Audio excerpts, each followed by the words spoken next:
তোমার নাম কি? আমার নাম মোহাম্মদ সোহেল রানা। তোমার বাড়ি কোথায়? আমার বাসা মুঞ্জতগড়ি মনিহারপুর। কোন ইউনিয়ন? 8 নং দুধদির ইউনিয়ন।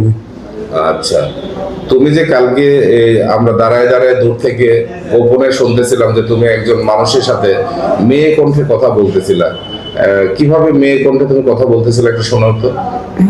আসসালামু আলাইকুম, আমি থাকি জর্ডান প্রবাসী। আপনি কোথায় থাকেন? তো আমি এখানে মেডিকেল রিসেপশনে জব করি। তো আপনি যদি কথা বলতে চান তাহলে হোয়াটসঅ্যাপ বা ইমো নাম্বার পাঠায়েন, ইমোতে বা হোয়াটসঅ্যাপে কথা হবে। তারপরে ধরেন যে আপনারা ওনারা নাম্বার দেয়, ওনারা নাম্বার দেওয়ার পরে আমরা যে ওয়েবটা ইউজ করি ওই ওয়েবে ধরেন যে নাম্বারটা বসাই, বসানোর পরে ওনারা আবার কল দিই, কল দেওয়ার পরে আসসালামু আলাইকুম ভাইয়া, আপনার নাম্বারটা সেভ করলাম কিন্তু হোয়াটসঅ্যাপে আসে না, ইমো আসে না। বাট আমার হোয়াটসঅ্যাপের ইউজার নেমটা